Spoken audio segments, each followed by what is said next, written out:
Hello everybody, welcome back to the class. तो physics के 10 days crash course का आज हमारा डे नंबर 8 है। पिछले 7 डेज के अंदर यानी 7 वीडियो लेक्चर्स के थ्रू हमने टोटल 49 थ्योरीज को खत्म किया। आज के इस वीडियो लेक्चर में हम लोग नेक्स्ट 7 थ्योरीज को कंप्लीट करेंगे। तो आई होप कि आपने पिछले 7 वीडियो लेक्चर्स को अच्छे से देखा होगा, अच्छे से एंजॉय किया होगा और अच्छे से उसकी पढ़ाई करके सारी थ्योरीज को प्रिपेयर कर लिया होगा। अगर आपके दिमाग में अभी भी कुछ भी डाउट है तो आप लोग मुझे कमेंट में बता सकते हो, या फिर मैंने अपना पर्सनल व्हाट्सएप नंबर आप सब लोगों को प्रोवाइड किया है मेंबर्स को, ताकि आप लोग मुझे कभी भी कुछ भी क्वेश्चन हो तो आप लोग मुझे मैसेज करके वहां पे पूछ सकते हो। तो आज के इस वीडियो लेक्चर में हम लोग करेंगे नेक्स्ट 7 इंपॉर्टेंट थ्योरीज। तो चलिए फटाफट से शुरू कर देते हैं।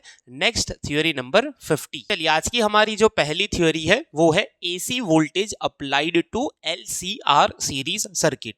ये थ्योरी समझने के लिए आपको पिछली तीनों थ्योरीज क्लियर होनी चाहिए, जिसमें हमने एसी वोल्टेज को रेजिस्टर के अक्रॉस, इंडक्टर के अक्रॉस और कैपेसिटर के अक्रॉस अप्लाई करके करंट का फॉर्मूला निकाला था। अभी मैं आपको फटाफट से बता दूं कि रेजिस्टर के अक्रॉस एसी वोल्टेज अप्लाई करके जो करंट मिला था वो मिला था Im sin omega T. Inductor में मिला था Im sin omega T minus pi by 2। Capacitor में मिला था Im sin omega t plus pi by 2।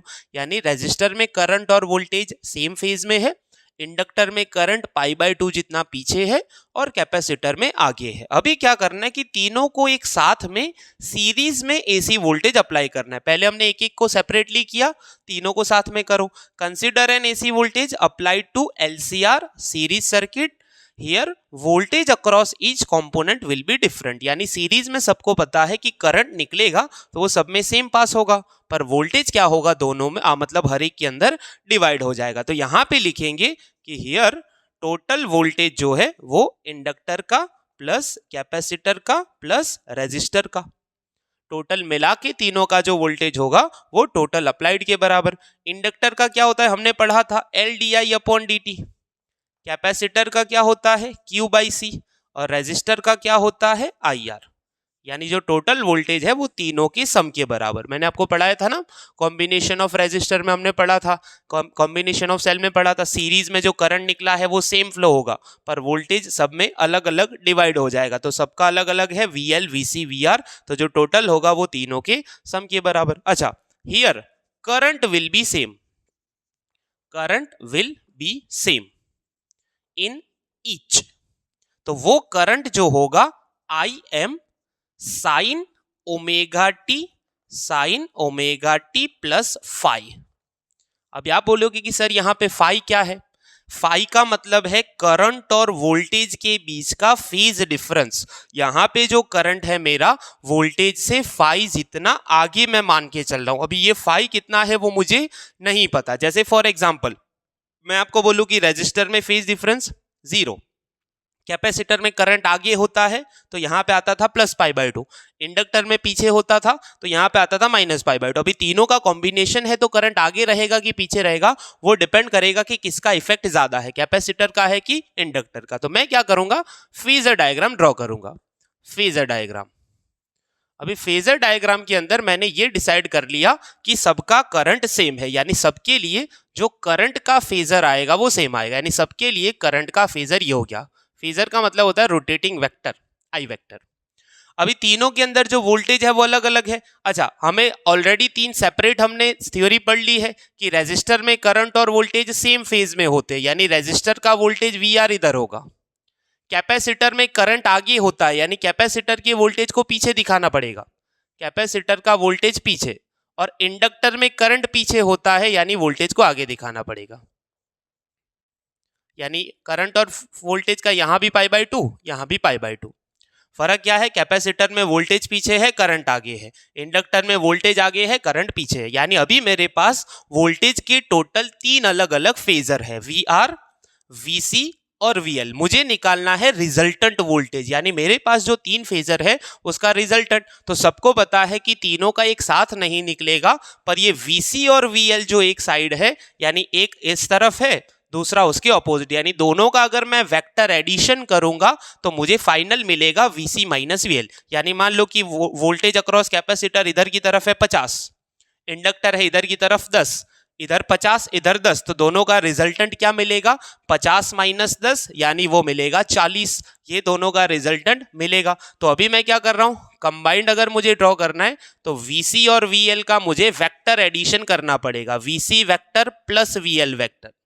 अभी आप बोलोगे सर ऑपोजिट में है तो प्लस क्यों किया? VC माइनस VL करना था। इसको बोलते हैं वेक्टर एडिशन करना। देखो मैं यहां पे लिखता हूं थोड़ा सा साइड में, इसको बोलते हैं वेक्टर एडिशन करना। पर ये जो लेंथ मिलेगी इसकी वैल्यू क्या होगी? इसकी वैल्यू होगी VC माइनस VL। तो ये चीज आप लोग ध्यान से समझ लो, इसको बोलते हैं VC और VL वेक्टर का सम, वेक्टर एडिशन। वैल्यू क्या होगी? VC minus VL। अच्छा यहाँ पे तो ये दोनों तो एज इट इज है कि VR का तो कभी तक मैंने कुछ उसको छेड़ा नहीं, करंट भी इधर का इधर है। अभी मेरे पास दो वेक्टर बचे, VC और VL का रिजल्टेंट ये है और ये VR है। दोनों का रिजल्टेंट निकालना है तो मुझे पैरेललोग्राम मेथड से पैरेललोग्राम कंप्लीट करके यहां पे अगर मैं उसका ये ड्रॉ करूंगा तो मुझे फाइनल वोल्टेज भी मिलेगा। यानी VC और VL का रिजल्टेंट ये आया और ये जो रिजल्टेंट आया VC और VL का, उसका VR के साथ निकालना है। उसके लिए मुझे पैरेललोग्राम कंप्लीट करना पड़ेगा। तो ये वाली जो लेंथ होगी वो मेरा बनेगा रिजल्टेंट वोल्टेज। यानी जो रिजल्टेंट वोल्टेज है ये, उसके साथ अगर मैं करंट को देखता हूं तो उससे करंट ये फाई जितना आगे है। मैंने बोला ना पहले कि करंट आपका फाई जितना आगे है, फाइनल वोल्टेज से करंट मेरा फाई जितना आगे है। तो अच्छा यहाँ पे अगर ये VC माइनस VL है तो ये लेंथ भी क्या होगी? VC माइनस VL, और ये वाला आपका राइट एंगल बनेगा। तो यहां से अगर मैं एक ट्राइंगल ड्रॉ करूं, ये वाले ट्राइंगल को अगर मैं अलग से ड्रॉ करूं, मैं साइड में जगह इसलिए कर रहा हूं, आप लोग साथ में ही करना, ठीक है? मतलब एक के बाद एक ही करना। मैं इधर ड्रॉ कर लेता हूं, ये मेरा फाई है, ये मेरा राइट एंगल है। आप लोग खुद देखो, राइट एंगल के सामने ये साइड है, ये राइट एंगल है, उसके सामने ये साइड है, ये साइड मेरी V के बराबर है, राइट एंगल के सामने V के बराबर है। लेंथ की बात कर रहा हूं, ये V वेक्टर है, उसकी लेंथ V के बराबर। अच्छा फाई के सामने VC माइनस VL, यानी ये वेक्टर कौन सा है? VC vector plus VL vector. ये VC माइनस VL लेंथ है तो ये लेंथ भी होगी VC माइनस VL। और ट्राइंगल में जो तीसरी बाजू बचती है ये वाली, ये VR वेक्टर है तो उसकी वैल्यू होगी VR के बराबर। समझ आया? ये वाला जो ट्राइंगल है फाई वाला, मैंने उसको अलग से ड्रॉ कर लिया। हाइपोटेन्यूज आपका V वेक्टर है तो उसकी लेंथ V, फाई के सामने VC माइनस VL तो फाई के सामने VC माइनस VL, और जो तीसरी लेंथ बचती है वो है VR। तो मैं यहां से क्या करूंगा कि हियर पाइथागोरस, अच्छा पाइथागोरस लगाने से पहले here maximum voltage for each component का अगर मैं मैक्सिमम वोल्टेज निकालता हूं, यानी V maximum of resistance, V maximum of inductor, V maximum of capacitor, तो सबको पता है Im is equal to VM upon R, V is equal to IR पता है ना?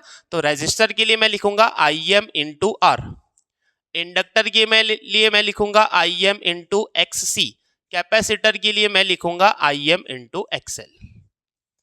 Simple, V is equal to IR करना होता है रेजिस्टर के लिए, कैपेसिटर में XC करना होता है, इंडक्टर में XL करना होता है। अच्छा यहाँ पे मैंने उल्टा लिख दिया, ये इंडक्टर का है ना XL और ये क्या है XC। अगर मैं मैक्सिमम वोल्टेज लेता हूं तो सामने करंट भी क्या लिखना पड़ेगा? मैक्सिमम। अभी देखो ध्यान से कि here from diagram apply Pythagoras theorem.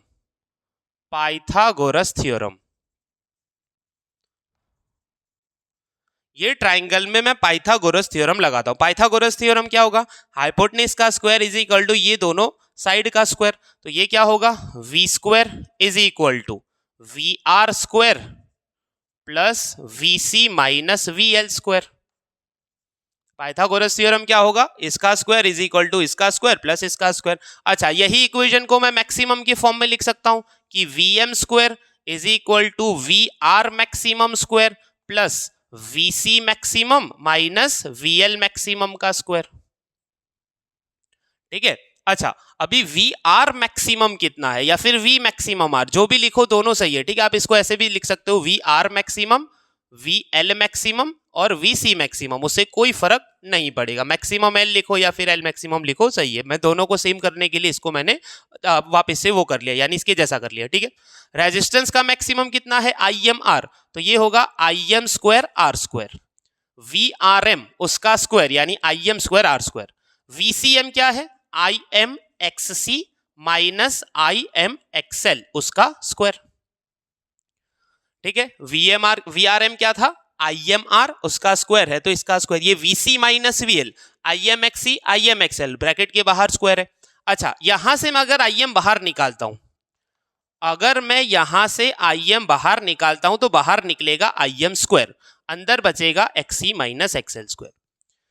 क्यों IM स्क्वायर निकला? क्योंकि ब्रैकेट के बाहर स्क्वायर था। अगर ये दोनों में से मैं IM बाहर निकालता हूं तो ये बन जाएगा IM स्क्वायर। ये क्या है? VM स्क्वायर के बराबर। अच्छा, अभी इसमें से और इसमें से क्या कॉमन निकलेगा? IM square. तो इधर बनेगा VM square is equal to IM square R square plus XC minus XL whole square. अच्छा, IM स्क्वायर को एक साइड रहने देते हैं, ये बन जाएगा VM square divide by R square plus XC minus XL square. और अगर मैं इसको IM कर लेता हूं तो ये बन जाएगा VM divide by under root लग जाएगा इधर R square plus XC minus XL square. Root क्यों लग गया? क्योंकि मैंने इसका स्क्वायर हटाया तो इसका स्क्वायर हटेगा, और इसके ऊपर कोई स्क्वायर नहीं है तो उसका क्या लगेगा? रूट। तो ये बनेगा IM is equal to VM upon Z। यानी यहां पे जो Z है, मैं लास्ट इक्वेशन यहां पे लिखता हूं, तो नोट्स में आप लोग अच्छे से देख लेना कि कहां से आया। मैं लिख देता हूं, चलो यहां पे Z किसकी जगह लिखा? वेर Z इज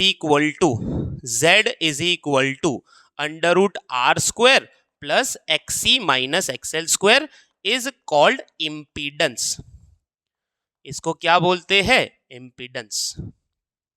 सिंपल कुछ नहीं करना, फेजर डायग्राम में रेजिस्टर का वोल्टेज करंट के साथ, कैपेसिटर में वोल्टेज पीछे, इंडक्टर में वोल्टेज आगे, ये दोनों का resultant VC vector plus VL vector, value VC minus VL, इधर भी VC माइनस VL, ये रिजल्टेंट निकालना है VR और VC प्लस VL का। तो पैरेललोग्राम मेथड से ये वाली वैल्यू मिलेगी रिजल्टेंट वोल्टेज, उससे करंट फाई जितना आगे है। तो बस उसमें क्या करो, तीनों का मैक्सिमम का फॉर्मूला लिखो, और ये जो ट्राइंगल बना उसमें बस पाइथागोरस थ्योरम लगा के फाइनल Z का आंसर लाओ। तो यहां तक लिखोगे। चलिए, आज की हमारी जो नेक्स्ट थ्योरी है वो है आपकी ट्रांसफॉर्मर्स। ट्रांसफॉर्मर्स के अंदर क्या है, तो देखो सबसे पहले मैंने फिगर और कुछ इंपॉर्टेंट पॉइंट्स लिख के रखे हैं। डेरिवेशन इसका छोटा सा है, बहुत सिंपल है, वो हम लोग करेंगे। तो पहला क्या है, तो इस तरीके का कुछ सेटअप होता है। यहाँ पे दो कॉइल होते हैं, इसको बोलते हैं प्राइमरी कॉइल, या फिर आप लोग इसको इनपुट भी बोल सकते हो। और यहाँ पे है सेकेंडरी कॉइल, ये है आपकी सेकेंडरी कॉइल, जिसको आप लोग आउटपुट भी बोल सकते हो। इनको वाउंड किया होता है सॉफ्ट आयरन कोर के ऊपर। अच्छा, यहां पे क्या करना है कि transformers are use to control the voltage को कंट्रोल करने के लिए यूज होता है। जैसे आपके घर के बाहर सोसाइटी के अंदर जो डीपी लगी होती है ना, जिसको आप डीपी बोलते हो, वही आपका ट्रांसफॉर्मर है, ठीक है। They work on the principle of mutual inductance. ये कौन से प्रिंसिपल पे वर्क करते हैं? तो इंडक्टेंस, म्यूचुअल इंडक्टेंस के प्रिंसिपल पे वर्क करता है। एमसीक्यू के अंदर भी ये चीज आ सकती है, ठीक है। This is the there is क्या लिखा है? There is लिखना था इधर, there is a pair of coils wounded on a soft iron core। Coil का एक पैर होता है, दो कॉइल का बना हुआ एक पैर है, जिनको हमने सॉफ्ट आयरन कोर पे वाउंड किया हुआ है। First coil is primary coil which has number of turns NP। ये प्राइमरी कॉइल है, इसमें नंबर ऑफ टर्न्स है NP, N primary, number of turns of primary. Second coil is called secondary coil which has number of turns NS, number of turns of secondary, number of turns NS, ठीक है। Simple setup क्या है, तो दो coil है, soft iron पे wound किया है, नंबर ऑफ टर्न्स अलग अलग है। When current passes through a primary coil there will be a change in flux in primary coil। यानी जब यहां से कुछ करंट पास होगा IP, प्राइमरी का करंट क्या है? IP। तो यहां करंट पास होने से, अभी कॉइल एक तरीके का सोलेनॉइड है, तो इसके अंदर फ्लक्स का चेंज होगा, इसके अंदर फ्लक्स बढ़ेगा, ऐसे ऐसे इसके अंदर क्या आएगा? फ्लक्स आएगा, ठीक है। This also induces a change in flux in secondary coil and EMF is induce. देखो मैं आपको समझाता हूं, पहली कॉइल इधर है, ठीक है, इसमें से करंट पास हुआ तो इसमें एक फील्ड जनरेट होगा। अभी ये कॉइल ओपन नहीं है, ये सॉफ्ट आयरन कोर के ऊपर ऐसे करके, तो यहां पे जो फ्लक्स का चेंज होगा वो आयरन कोर से होता हुआ दूसरी कॉइल से के अंदर से भी पास होगा। यानी यहाँ पे जो फ्लक्स का चेंज हुआ वो दूसरे कॉइल के अंदर से भी पास होगा। आइडियल केस में हम लोग ये मानते हैं कि इसमें जितना फ्लक्स का चेंज आएगा उतना ही फ्लक्स किसमें आएगा, दूसरे वाले में आएगा। दोनों में जो फ्लक्स का चेंज आएगा वो सेम आएगा। तो कहने का रीजन ये है कि एक आइडियल केस है कि फ्लक्स का चेंज इसमें होगा तो दूसरे के अंदर भी क्या होगा, फ्लक्स का चेंज होगा। और फ्लक्स का चेंज होने से सबको पता है कि ईएमएफ इंड्यूस होता है। फैराडेज लॉ हमने पढ़ा, time rate of change of flux is equal to induce EMF. तो हम लोग क्या करेंगे, क्या बोला हमने कि जब प्राइमरी कॉइल में से कुछ करंट पास होता है तो इसका फ्लक्स का चेंज होगा। This also induces a change in flux in secondary coil, secondary में भी फ्लक्स का चेंज होगा। तो इस वजह से क्या होगा, इसके अंदर ईएमएफ इंड्यूस होगा। ईएमएफ इंड्यूस होने का मतलब है इसमें से कुछ करंट सेकेंडरी का मिलेगा और इसके अक्रॉस कुछ वोल्टेज मिलेगा सेकेंडरी का। तो क्या करेंगे, देखो induced EMF in secondary coil, देखो इंड्यूस ईएमएफ का फॉर्मूला है E secondary minus N S D phi upon D T. अच्छा, अभी फ्लक्स ईएमएफ इंड्यूस तो प्राइमरी में भी हो रहा है। हमने बोला था ना कि प्राइमरी कॉइल, अगर किसी कॉइल के अंदर करंट पास करो तो उसके खुद के अंदर भी ईएमएफ इंड्यूस होता है, क्योंकि उसके खुद के अंदर भी फ्लक्स का क्या होता है, चेंज होता है। तो लिखेंगे EMF induced EMF in primary coil, primary coil में भी ईएमएफ इंड्यूस होगा। तो E primary is equal to minus N primary D phi upon D T. देखो अभी आप लोग ध्यान से देखो, हमने दोनों में डी फाई लिया। मैंने क्या बोला कि जितना फ्लक्स का चेंज इसमें होगा उतना ही फ्लक्स का चेंज किसमें होगा, दूसरे वाले में। अच्छा, this EMF can be written as voltage. EMF को मैं वोल्टेज लिख सकता हूं, तो V secondary is equal to minus N S D phi upon D t and V primary is equal to minus N P d phi upon D t. मैंने E के बदले क्या कर लिया, V कर लिया, क्योंकि ईएमएफ को ही हम लोग क्या बोलते हैं, वोल्टेज बोलते हैं। चलो इक्वेशन 3/4 कर लेते हैं। इक्वेशन 3 डिवाइड बाय 4, तो VS upon VP is equal to क्या बनेगा, VS अपॉन VP। ये d phi upon D t cancel हो जाएगा, माइनस माइनस कैंसिल हो जाएगा, तो फाइनल आंसर आएगा NS अपॉन NP। तो इसपे से ये प्रूव होता है, it proves that voltage is directly proportional to number of turns. यानी अगर मुझे सेकेंडरी कॉइल में ज्यादा वोल्टेज चाहिए तो मुझे सेकेंडरी के नंबर ऑफ टर्न्स को बढ़ाना पड़ेगा। देखो जो डीपी होती है ना ट्रांसफार्मर, वो सिंपल प्रिंसिपल पे काम करती है कि मान लो कि यहां से डीपी में मान लो कि कहीं से कुछ बड़े वोल्टेज 5000 वोल्ट आए हमारे सोसाइटी के अंदर। अभी उसको घरों में डिवाइड करना है, यानी वोल्टेज को कंट्रोल करना है, 5000 को कन्वर्ट करना है 250 के अंदर।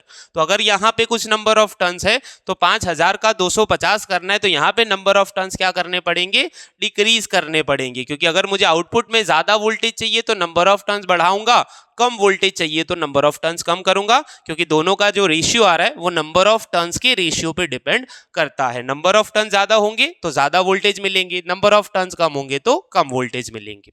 अच्छा, now power for an ideal transformer. Ideal transformer के अंदर जो इनपुट का पावर होगा वही आउटपुट का। देखो ये चीज आप लोग अच्छे से एमसीक्यू के लिए याद रखना, आइडियल के अंदर जो इनपुट पावर होता है वही आउटपुट, पर रियल ट्रांसफार्मर में आउटपुट का पावर कम होता है। ऑलवेज याद रखो, रियल ट्रांसफार्मर में पावर का लॉस हो जाता है कुछ ना कुछ, यानी इनपुट ही ज्यादा होगा, आउटपुट ऑलवेज कम मिलेगा। पर आइडियल केस में दोनों पावर सेम होंगे। अच्छा, पावर का फॉर्मूला क्या होता है, IV। तो इनपुट में I primary V primary, output क्या होता है I सेकेंडरी V सेकेंडरी। तो यहां जैसे VS अपॉन VP निकाला, यहां पे भी मैं निकाल लेता हूं। तो यहां पे क्या आएगा, VS अपॉन VP, तो यहां पे क्या आएगा, IP अपॉन IS। तो यहां से it shows that V is proportional to 1 upon I, यानी दोनों वोल्टेज और करंट एक दूसरे की इनवर्सली प्रोपोर्शनल। पावर सेम रहने का मतलब क्या है, अगर आउटपुट में वोल्टेज कम हो गया तो करंट क्या हो जाएगा, अपने आप बढ़ जाएगा। दोनों साथ में कम हो जाए ऐसा पॉसिबल नहीं है, दोनों कम हो गए तो फिर पावर क्या हो जाएगा, कम हो जाएगा। पावर सेम रह रहा है मतलब अगर आउटपुट में कम वोल्टेज मिल रहे तो वहां करंट ज्यादा मिलेगा। अच्छा, इक्वेशन 5 और 6 से क्या लिख सकते हैं, Vs अपॉन Vp हमारा Ns अपॉन Np के बराबर है, Vs अपॉन Vp हमारा Ip अपॉन Is के बराबर। तो एक काम करो, मैं यहाँ से साइड में हट जाता हूँ, मुझे थोड़ी जगह चाहिए। तो देखो यहाँ से हम लोग क्या लिख सकते हैं, फ्रॉम इक्वेशन नंबर 5 एंड 6 हम लोग लिख सकते हैं Vs upon Vp is equal to Ns upon Np तो था ही, और साथ में Vs upon Vp Ip upon Is भी है, तो Ip अपॉन Is। तो फाइनल आपका रिलेशन ये निकल के आया। मतलब ये होता है कि अगर आप लोग सेकेंडरी के नंबर ऑफ टर्न्स बढ़ाओगे तो सेकेंडरी का वोल्टेज बढ़ेगा और उसका पावर करंट कम होगा। सेकेंडरी के नंबर ऑफ टर्न्स कम करोगे तो वोल्टेज कम मिलेगा सेकेंडरी में, और करंट क्या मिलेगा, ज्यादा मिलेगा। तो यहाँ पे हम लोग क्या कर सकते हैं कि दो अलग अलग टाइप के ट्रांसफॉर्मर है जिसके बारे में हमें लिखना पड़ेगा। लिखेंगे कि if number of turns in secondary is greater than primary, output voltage V secondary greater than V primary. अगर नंबर ऑफ टर्न सेकेंडरी के ज्यादा है तो वोल्टेज सेकेंडरी का ज्यादा मिलेगा। This transformer are called step up transformer. Step up का मतलब है कि आउटपुट वोल्टेज को बढ़ाने वाला ट्रांसफार्मर, जिसको बोलते हैं स्टेप अप। स्टेप अप में क्या होता है, सेकेंडरी का वोल्टेज ज्यादा होता है, यानी आउटपुट में ज्यादा वोल्टेज मिलेगा। If Ns less than Np, output voltage, अगर सेकेंडरी के नंबर ऑफ टर्न कम है तो सेकेंडरी के वोल्टेज भी क्या मिलेंगे, कम। This transformers are called step down transformer. क्या बोलेंगे इसको, स्टेप डाउन ट्रांसफॉर्मर। यानी स्टेप अप में क्या है, आउटपुट का वोल्टेज ज्यादा मिलेगा, सेकेंडरी का ज्यादा मिलेगा, तो स्टेप अप सेकेंडरी का कम मिल रहा है तो उसको क्या बोलेंगे, स्टेप डाउन। तो थियरी एग्जाम में आती है ट्रांसफॉर्मर, तो आपको यहां तक इसको लिखना पड़ेगा। यहाँ पे हमारी सेमेस्टर 1 की थियोरीज खत्म हो रही है। चैप्टर 8 में से बोर्ड में एक भी थियोरी नहीं आने वाली, 2 मार्क्स के 2 MCQ है। तो अब जो थियोरीज चालू होंगी वो हमारी होने वाली है चैप्टर नंबर 9 यानी सेमेस्टर 2 की। तो टोटल 51 थियोरीज खत्म हुई।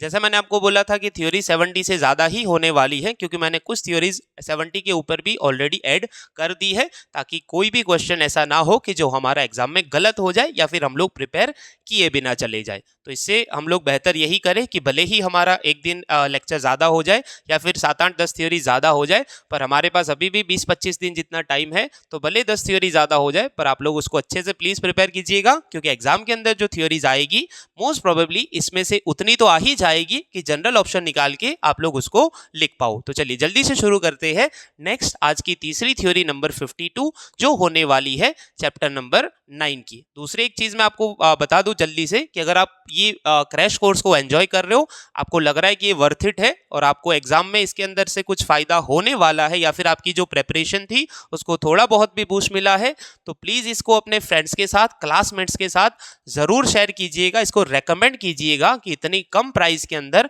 मैं आपको इतने अच्छे बढ़िया लेक्चर्स दे रहा हूँ, अच्छे अच्छे नोट्स प्रोवाइड कर रहा हूँ, और मेन बात यह है कि आपको पूरा का पूरा एग्जाम तक सपोर्ट देने वाला हूँ। तो प्लीज इसको दोस्तों तक पहुंचाइएगा, इसको जरूर से रेकमेंड कीजिएगा, क्योंकि ऑफलाइन में आप लोग पूरे साल पढ़ते हो, उतना मैं आपको उससे बेहतर कंटेंट कम से कम टाइम के अंदर यहाँ 10 या 11 वीडियो लेक्चर में प्रोवाइड करने वाला हूँ। तो आपको लग रहा है कि वर्थ इट है तो प्लीज रेकमेंड कीजिएगा। चैप्टर 9 की हमारी जो पहली थ्योरी है, यानी आज की तीसरी theory, refraction by a spherical surface. देखो ये चैप्टर में से 4 मार्क्स का एक क्वेश्चन आने वाला है, तो मैं ऐसी ही इंपॉर्टेंट थ्योरीज आपको कराऊंगा जो 4 मार्क्स के अंदर आ सकती है, या फिर इस बार 100% ये जो थ्योरीज है उसमें से आने ही वाली है।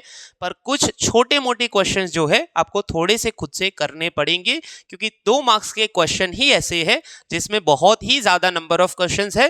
बाकी 3 या 4 मार्क्स के क्वेश्चन में मार्क्स लाना बहुत ही ज्यादा इजी है। पर 2 मार्क्स के क्वेश्चन में एक फायदा और ये भी है कि उसमें 4 ऑप्शंस मिलने वाले हैं, यानी 12 में से 8 लिखने हैं, तो 4 क्वेश्चन ऐसे होंगे जिनको आप लोग स्किप कर पाओगे, या फिर ऐसा हो कि मान लो कि आप लोग एटलीस्ट 8 में से 6 क्वेश्चन भी लिख के आ गए तो आपके 12 मार्क्स वहां पे पक्के हो सकते हैं। पर मैं तो यही रेकमेंड करूंगा कि मेन चीज ये है कि आप लोग ये थ्योरीज अच्छे से पहले प्रिपेयर कर लो, फिर हम लोग एक और सीरीज चालू करेंगे जिसमें प्रीवियस ईयर के क्वेश्चंस होंगे, तो तब जाके जो भी थ्योरीज एक्स्ट्रा होंगी वो भी मैं आपको वो टाइम पे कराऊंगा, क्योंकि एग्जाम को अभी 3 वीक का टाइम है, तो अभी 3 वीक में बहुत कुछ हो सकता है। पर पहला काम ये है कि आपको ये इंपॉर्टेंट 10 डेज का जो क्रैश कोर्स है वो थ्योरीज कंप्लीट करके कुछ न्यूमेरिकल खुद से थोड़ी सी प्रैक्टिस करनी है। तो चलिए यहाँ से जो 4 मार्क्स का क्वेश्चन आने वाला है वो कहाँ कहाँ से आ सकता है, कौन कौन सी थ्योरीज ऐसी है जो हम लोग इसमें करेंगे। तो देखो, सबसे पहला हमने बोला कि एक स्फेरिकल सरफेस है, यानी स्फेरिकल सरफेस कुछ इस तरीके का होता है। ये एक स्फेरिकल सरफेस है, पीछे ये पूरा ग्लास है, ये पीछे पूरा एक ग्लास है, ठीक है। यानी ये जो ग्लास है उसका रिफ्रैक्टिव इंडेक्स है n2, बाहर वाले का रिफ्रैक्टिव इंडेक्स है n1। Consider a spherical surface of radius r as shown in figure. इसकी कुछ रेडियस है। देखो स्फेरिकल सरफेस बनता कैसे है, तो एक आप लोग सॉलिड स्फीयर को इमेजिन करो, सॉलिड यानी अंदर से पूरा भरा हुआ है, उसका इतना सा सरफेस में काट लेता हूं, इतना सा सरफेस, यही है आपका स्फेरिकल सरफेस। यानी सर्कल का कुछ सेंटर भी होगा, यानी स्फेरिकल सरफेस की भी कुछ रेडियस होगी, यानी इतना सा मैंने काट के निकाल लिया, तो ये मेरा जो बन रहा है वो यही शेप है मेरा स्फेरिकल सरफेस, ठीक है। अच्छा, उसकी कुछ रेडियस है r, मैंने सी पॉइंट दिखाया, यहां पे मैं दिखा देता हूं पी पॉइंट। चलिए ध्यान से देखिए, object is placed at A, image is formed at I. देखो ये चैप्टर की जितनी भी थ्योरी है ना, इसमें सबसे पहले आपको डायग्राम क्लियर होना चाहिए। मैंने यहां पे एक ऑब्जेक्ट को रखा, अच्छा मैंने ए लिखा है ना, मैं इसको ओ कर देता हूं, ठीक है। अच्छा, यहां से एक रे जो निकलेगा पहले सीधा, एक रे ऐसे सीधा सीधा निकल गया। देखो सबको पता है कि जो सेंटर की तरफ जो रे होता है, जैसे मिरर हो लेंस हो, तो वो सीधा ही जाता है। मिरर में क्या होता है कि टकरा के वही लाइन पे वापस आएगा, लेंस में वो सीधा आ जाता है, यानी एक रे सीधा निकल गया। यानी इमेज बनने के लिए कम से कम 2 रेज का कन्वर्ज या डाइवर्ज होना जरूरी है। एक सीधा निकल गया, चलो दूसरा, अच्छा मैं इसको सिंगल थोड़ा सा सही कर लेता हूं। दूसरा एक रे यहां पे आया, मान लो कि ये एम पॉइंट पे इंसिडेंट हुआ।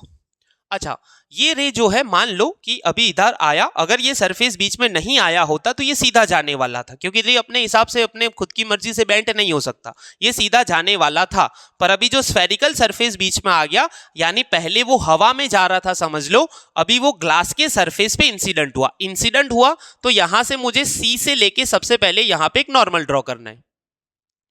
यानी सरफेस का नॉर्मल, सबको याद रखना है कि जो सेंटर से लाइन पास होती है वो होता है, जैसे अगर कोई भी मैं सर्कल ले लूं ना, तो इसका सेंटर सी है, तो कोई भी पॉइंट पे सरफेस के किसी भी पॉइंट पे जो नॉर्मल होगा वो ऐसे ड्रॉ होगा, नॉर्मल मेरा ऐसे ड्रॉ होगा, ये मेरा नॉर्मल है, ठीक है। तो सी में से जो पास हो रही है वो मेरी नॉर्मल, यानी नॉर्मल और इंसिडेंट एंगल के बीच जो बनता है, नॉर्मल और इंसिडेंट रे के बीच में जो बनता है इंसिडेंट एंगल ऑफ इंसिडेंस, जाने वाला था सीधा, पर डेंसर मीडियम में एंटर कर गया तो वो नॉर्मल की तरफ ऐसे बेंड हो जाएगा। ये रे जा रहा था सीधा, पर अभी नॉर्मल की तरफ ऐसे बेंड हो जाएगा, यानी नॉर्मल के साथ इस तरफ जो एंगल बना रहा है उसको बोलते हैं एंगल ऑफ रिफ्रैक्शन, ठीक है। और यहां पे पहले एक रे सीधा आया था, एक ये ऊपर से आया, तो दोनों कन्वर्ज हो गए, यहां पे बन जाएगी इमेज। क्या बन जाएगी? यहां पे इमेज बन जाएगी, ठीक है। तो हमने लिखा object is placed at O, image is formed at I. Object distance is u, image distance is v, यानी जो o से लेके p तक का ऑब्जेक्ट डिस्टेंस है वो u है, यहां से लेके इमेज तक का जो डिस्टेंस है ये पूरा वो आपका v है। मैं ऐसे करके दिखा रहा हूं u को भी। अच्छा, refractive index of spherical surface is n2 and outer medium is n1। इसका n2 है, इसका n1 है। अच्छा, मैं यहां से एक नॉर्मल ड्रॉ कर लेता हूं, n normal mn is drawn at principal axis. ये जो बीच में से लाइन पास हो रही है उसको बोलते हैं प्रिंसिपल एक्सिस। नॉर्मल ड्रॉ हो रहा है किसके ऊपर? प्रिंसिपल एक्सिस के ऊपर हमने ड्रॉ कर लिया। अभी करना क्या है, देखो बहुत ही सिंपल थ्योरी है, मैं आपको बस इतना समझा दूं एक बार कि आपको कोई भी थ्योरी जब याद रखनी हो तो उसके पॉइंट्स याद रखना है। इसमें आपको ऐसा नहीं याद रखना कि C N upon I N upon OP upon QP, वो नहीं करना। आपको क्या करना है, फ्रॉम अ डायग्राम। देखो डायग्राम के अंदर सबसे पहले आप लोग 3 एंगल देख लो। एक ये एंगल है जिसको मैं बोल देता हूं θ1, एक ये एंगल है जिसको मैं बोल देता हूं θ2, और एक ये एंगल है जिसको मैं बोल देता हूं θ3। मुझे 3 इक्वेशन लिखने हैं, tan θ1, tan θ2, tan θ3। अच्छा, sine cos tan right angle triangle में ही अप्लाई होते हैं, तो यहां पे मैंने जो नॉर्मल इसीलिए ड्रॉ किया, ये राइट एंगल बन जाए। tan θ1 की अपोजिट mn और एडजेसेंट क्या है? on। ऑपोजिट एम एन और एडजेसेंट क्या है O N, M N upon O N, equation 1। चले टेन थीटा टू, ये वाला ट्राइंगल, ये वाला ट्राइंगल थीटा टू के ऑपोजिट भी क्या है एम एन और एडजेसेंट क्या है यहां से लेके ये C N, M N upon C N. और तीसरा है tan theta three, tan theta three के लिए भी मैं यही ट्राइंगल देख रहा हूं, ये एम एन वाला यहां से ये और ये वाला। थीटा थ्री के भी ऑपोजिट क्या है एम एन और एडजेसेंट क्या है आपका यहां से यहां तक का आई एन, ऑपोजिट ये एम एन और ये एन से लेके आई यानी I N, M N upon I N, equation number 3। Simple, कुछ नहीं करना, 10 के 3 इक्वेशन लिखने हैं, देख के लिखने हैं, ठीक है। अच्छा, अभी आप लोगों को पता है कि when angles are very small, अगर एंगल बहुत छोटा हो तो साइन और टेन को निग्लेक्ट कर सकते हैं, यानी टेन को हटा के 3 इक्वेशन बनेंगे, M N upon O N equation 4, theta two क्या बनेगा मैं साइड में लिख रहा हूं M N upon C N, ये क्या बनेगा इक्वेशन नंबर 5, और तीसरा बनेगा theta three M N upon I N equation number 6। बोलो क्या करना है, 3 इक्वेशन टेन थीटा वाले लिखने हैं, 3 इक्वेशन थीटा वाले लिखने, ठीक है। अच्छा, नाउ इन अ ट्राइंगल, अभी ध्यान से देखना, मैं ट्राइंगल का कुछ नाम लिख रहा हूं, एम ओ सी, ये वाला triangle M O C, I is exterior angle. अभी एक्सटीरियर एंगल का क्या नया खेल है, एक्सटीरियर एंगल क्या है, तो ध्यान से देखो, एक्सटीरियर एंगल के लिए मैं एक अलग से डायग्राम ड्रॉ कर रहा हूं, आपको एग्जाम में ड्रॉ करने की जरूरत नहीं, मैं ये समझने के लिए करा रहा हूं सिर्फ, ठीक है। ये है एम, ये है ओ, ये है सी। एक्सटीरियर एंगल का मतलब होता है कि जो सी में से लाइन पास हो रही है ना, उसको हमने बाहर की तरफ ऐसे एक्सटेंड किया, तो ट्राइंगल की कोई भी लाइन को आप बाहर की तरफ ऐसे एक्सटेंड करो तो यहां पे ट्राइंगल के साथ जो एंगल बनेगा उसको बोलते हैं एक्सटीरियर एंगल। वो वैल्यू होती है दो इंटीरियर, ये दोनों को बोलेंगे इंटीरियर एंगल, ये है थीटा 1, ये है थीटा 2। तो ये जो ट्राइंगल है MOC, उसमें जो एक्सटीरियर एंगल है वो दोनों इंटीरियर एंगल के बराबर होगा, I is equal to theta 1 plus theta 2, equation number 7। ये ट्राइंगल मैंने समझाने के लिए किया, आप एग्जाम में मत करना, आपको लग रहा है बहुत ज्यादा टाइम बच गया है तो आप समझाने के लिए कर सकते हो, वरना एक डायग्राम ड्रॉ कर लिया वो काफी है, ठीक है। अच्छा, दूसरा एक ट्राइंगल है, in a triangle MIC, theta 2 is exterior, theta 2 is exterior angle, theta 2 आपका एक्सटीरियर है, तो MIC कौन सा है, तो ये एक पतला वाला आपको यहां पे ट्राइंगल दिखेगा MIC, बोलो दिख रहा है क्या, ये वाला पतला वाला ट्राइंगल MIC, इसमें ये लेंथ को मैंने बाहर की तरफ ऐसे एक्सटेंड किया, तो बाहर की तरफ ये जो एंगल बन रहा है वो है मेरा थीटा 2, वो होगा एक्सटीरियर, थीटा 2 मेरा क्या है एक्सटीरियर। ट्राइंगल की किसी भी लेंथ को बाहर की तरफ एक्सटेंड करो, वो ट्राइंगल के साथ जो एंगल बनाएगा वो एक्सटीरियर। इसमें बाकी के दो इंटीरियर कौन से है, थीटा 3 है और ये R है, यहां पे आपका R है, यहां पे आपका थीटा 3 है, तो यहां पे exterior theta 2 is equal to R plus theta 3, मैं R को सब्जेक्ट बना लेता हूं थीटा 2 प्लस थीटा 3। अभी सिंपली कुछ भी नहीं करना, ये M पॉइंट के ऊपर स्नेल्स लॉ लगा दो। स्नेल्स लॉ का इक्वेशन क्या होता है, now Snell's law, now Snell's law at M point, at M point, Snell's law सबको पता होना चाहिए, N1 sine I is equal to N2 sine R। N1 यानी बाहर के मीडियम का refractive index, sign I, N2 वहां पे कितना एंगल बन रहा है sine R, N1 sine I, N2 sine R। देखो 3 इक्वेशन 10 थीटा वाले, 3 थीटा वाले, 2 एक्सटीरियर एंगल के ऊपर, एक में एक्सटीरियर I था, उसमें थीटा 2 एक्सटीरियर था, तो उसमें इंटीरियर I को हमने क्या कर लिया सब्जेक्ट बना लिया। अभी क्या करेंगे कि व्हेन एंगल्स आर स्मॉल, मैंने जैसे बोला था कि 10 को निग्लेक्ट करना है तो वैसे साइन को भी, जैसे यहां तीनों 10 को निग्लेक्ट किया एंगल स्मॉल करके, तो साइन को भी निग्लेक्ट करो, N1 I is equal to N2 R। अच्छा, ये I और R की वैल्यू यहां से लगाते हैं, N1 I क्या है theta 1 plus theta 2, N2 R क्या है आपका थीटा 2 प्लस थीटा 3।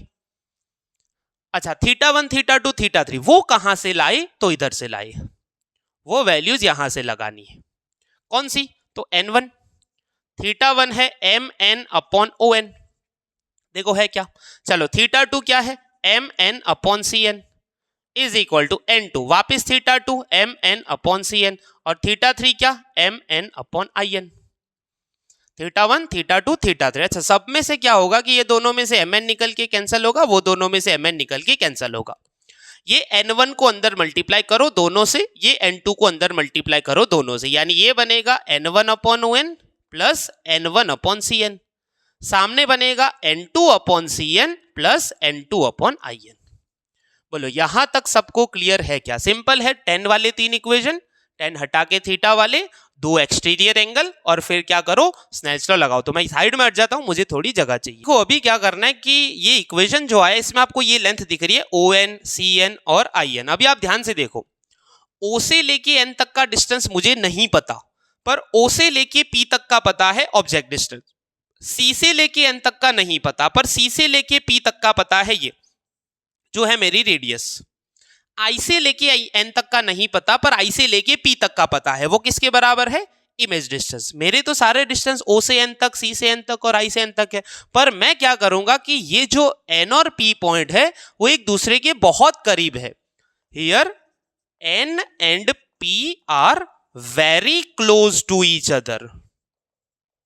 वो दोनों एक दूसरे के बहुत करीब है, तो जितने इसके अंदर जितने भी N है मैं सबको P से नोट कर लेता हूं।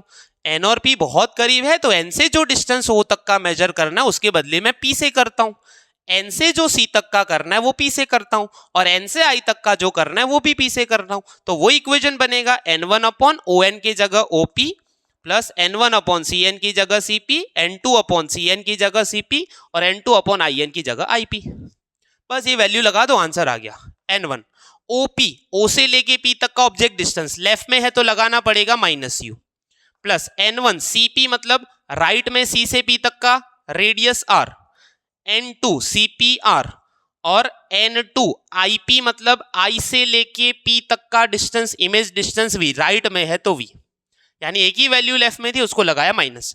अच्छा, N2 अपॉन V को इधर लाओ, ये N1 अपॉन R को इधर ले लो, N2 अपॉन V को इधर लाओ, तो ये माइनस वाला आगे रहेगा, माइनस N1 अपॉन U। अच्छा, माइनस N2 अपॉन V है, ये प्लस N2 अपॉन V है, क्या बन जाएगा? Minus N1 upon U plus, अच्छा ये कोई प्लस माइनस में हमने गड़बड़ करी है शायद, ऐसा लग रहा है। अच्छा, हमने गलती से देखो यहाँ पे क्या कर लिया, θ2 माइनस θ3 आना चाहिए, यहाँ पे क्या आना चाहिए, θ2 माइनस θ3। तो जल्दी जल्दी में हमने थोड़ा बहुत यहाँ पे वो प्लस माइनस का गड़बड़ कर दिया, ठीक है। तो आप लोग थोड़ा सा ध्यान रखना। अभी देखो मुझे पता है कि अभी गलती हो गई है जल्दी जल्दी में, तो मैं पूरा मतलब एडिट नहीं करूंगा, ऐसा नहीं कि सर से तो गलती होती ही नहीं, तो मैं ऐसा नहीं करूंगा कि पूरा वीडियो डिलीट करके वापस शूट करूंगा। वो जल्दी जल्दी में थोड़ा माइनस हो गया तो देख लेना उसको, ठीक है। यहाँ पे माइनस, अच्छा ये माइनस वाला इधर आएगा, minus N1 upon U plus N2 upon V। अच्छा, ये N2 अपॉन R इधर है, और ये राइट में जाके minus N1 plus N1 upon R का क्या हो जाएगा, माइनस N1 अपॉन R। तो फाइनल आंसर बनेगा minus N1 upon U plus N2 upon V, और यहां से अगर मैं कॉमन में R लिख दूं दोनों के, तो ये बनेगा N2 माइनस N1। फाइनल हमारा रिलेशन आ गया, minus N1 upon U plus N2 upon V is equal to N2 minus N1 upon R। Minus N1 upon U plus N2 upon V is equal to N2 minus N1 upon R। तो यहां तक की theory आपको exam में लिखनी है, तब जाके आपको पूरे मार्क्स मिलेंगे। तो थोड़ा बहुत हमने यहाँ पे जल्दी जल्दी में प्लस माइनस का गलती कर दिया था, तो अभी मैंने उसको करेक्ट कर लिया है, तो आप लोग सही से इसको लिखोगे। चलिए, आज का हमारा जो नेक्स्ट क्वेश्चन है वो है lens makers equation and lens equation. तो फटाफट से शुरू करते हैं। कुछ पॉइंट्स मैंने यहाँ पे लिख के रखे हैं, डायग्राम में अभी आपको रे डायग्राम बना के दिखाने वाला हूँ कि ऑब्जेक्ट रखने से इमेज कहाँ पे बनेगी। सबसे पहला, consider an object placed at a point A in front of lens. A point पे हमने एक लेंस के सामने एक ऑब्जेक्ट को रखा। चलो, सबसे पहला रे इधर से निकलेगा, मैंने बोला था इसको बोलते हो ऑप्टिकल सेंटर, सीधा सीधा निकल जाएगा, एक रे सीधा सीधा निकल जाएगा, ठीक है। चलिए, first spherical surface of the lens gives image I1। देखो लेंस के अंदर है ना, दो स्फेरिकल सरफेस होते हैं, एक ये वाला होता है और एक ये वाला होता है। देखो मैं जितना हो सकता है उतना सिंपल लैंग्वेज में आपको समझाने की ट्राई करूंगा, क्योंकि फिर हम लोग बहुत ज्यादा डिटेल में घुसने जाएंगे तो फिर बहुत ज्यादा कंफ्यूजन, मतलब कंफ्यूजन तो नहीं भूल सकते पर बहुत ज्यादा टाइम लग जाएगा। फिर एक ही क्वेश्चन पे के पीछे आप लोग उतना ज्यादा टाइम, तो उतना मतलब वो सही नहीं है, क्योंकि एग्जाम अभी आने वाली है, टाइम कम है। तो मैं इस तरीके से समझाऊंगा कि अगर आप लोग उसको एग्जाम में लिख के आओ तो पूरे ही मार्क्स मिलेंगे और समझना भी वो आपके लिए ईजी हो। यानी जो चीजें ऐसी है ना जो आप नहीं समझोगे तो भी चलेगा, वो मैं आपको यहाँ पे नहीं लेके जाने वाला वहां तक, ठीक है। पहला स्फेरिकल सरफेस आपका ये है। अच्छा, अभी वो हमने बोला कि गिव्स इमेज I1, एक रे यहां से इंसिडेंट हुआ, ठीक है। ध्यान से देखना। अच्छा, अगर ये पहले सरफेस पे इंसिडेंट हुआ तो आपको पिछली वाली थ्योरी याद है, यहां से ये बेंट होके इधर जाने वाला था, इधर इमेज देना चाहिए, है ना, इधर इमेज देना चाहिए, एक बार बेंट होके देना चाहिए, पर वो नहीं देगा। रीजन ये है कि यहां वापस एक सरफेस आ गया, ये सरफेस उसको इधर पहुंचने से पहले ही एक बार मोड़ देगा, इधर तक पहुंचा देगा, यानी फाइनल इमेज बन जाएगी I2। यानी अगर एक ही स्फेरिकल सरफेस होता पिछली थ्योरी की तरह तो इमेज बननी चाहिए थी I1 के ऊपर, पर अभी दूसरा सरफेस बीच में आ गया तो फाइनल इमेज बन रही है I2 के ऊपर। यानी हमने क्या लिखा, first spherical surface of a lens gives image I1, this image I1 acts as a virtual object for surface 2 and final image is formed at I2। यानी ये जो पहले की इमेज बनने वाली थी, ये जो पहले का इमेज वाला रे है वो दूसरे के लिए ऑब्जेक्ट का रे बन जाएगा और फाइनल इमेज मिलेगी I2। यहां पे टोटल 4 डिस्टेंस है, देखो ध्यान से। पहले का यहां से ऑब्जेक्ट डिस्टेंस U1, पहला इमेज बनाने वाला था I1 के ऊपर, यानी ये जो इमेज डिस्टेंस है पहले का V1, U1 और V1 क्लियर हो गया। पहला इमेज इधर, ऑब्जेक्ट इधर था, पहला इमेज इधर बनाना चाहिए था, अभी पहला इमेज नहीं बना रहा क्योंकि दूसरा लेंस बीच में आ गया।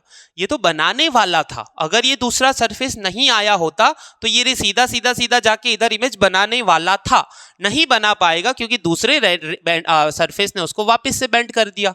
तो पहले का इमेज वो दूसरे का वर्चुअल ऑब्जेक्ट U2 बन जाएगा। V1 आपका क्या बन जाएगा, U2, और फाइनल इमेज जो बन रही है वो दूसरे की इमेज V2।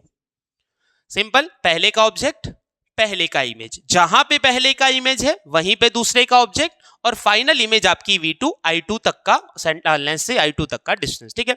अच्छा, अभी क्या करेंगे कि दो सरफेस उसको रिफ्रैक्ट कर रहे हैं, सिंपल, बहुत सिंपल थ्योरी है, refraction by a first surface. देखो मैं आपको सिंपल लैंग्वेज में, जैसा मैंने बोला था कि आपको थ्योरी राइटिंग समझ में आ जाए, इस तरीके से हम लोग लिखेंगे। बाकी न्यूमेरिकल में तो लेंस इक्वेशन ही अप्लाई करना होता है, उतना ज्यादा फिर थ्योरी में नहीं आएगा कि 1 था कि 2 था कि 3 था कि 4 था, ठीक है। कुछ नहीं करना, फर्स्ट स्फेरिकल सरफेस रिफ्रैक्ट कर रहा है तो स्फेरिकल सरफेस का लास्ट थ्योरी वाला formula -n1/u plus n2/v is equal to n2 - n1/r। पहला सरफेस है तो उसका मैं r1 लेता हूं। अच्छा, पहला सरफेस है तो U1 लेंगे, पहला सरफेस है तो V1 लेंगे, कुछ भी नहीं करना, -n1/u plus n2/v is equal to n2 - n1/r। तीनों में 1 1 1 U, V और R की वैल्यू। दूसरे सरफेस, देखो मैं सिंपल, मैंने जैसे बोला अभी आपको थ्योरी लिखनी है और टाइम बहुत कम है, तो क्या करेंगे, refraction by a second surface. Second surface में आप लोग सीधा क्या करो, इसको उल्टा के लिख दो। उल्टा के मतलब जो -n1 था उसके बदले लिख दो -n2/u2, प्लस n2 था उसके बदले क्या लिख दो, प्लस n1/v2, n2 - n1 था उसके बदले लिख दो n1 - n2/r2।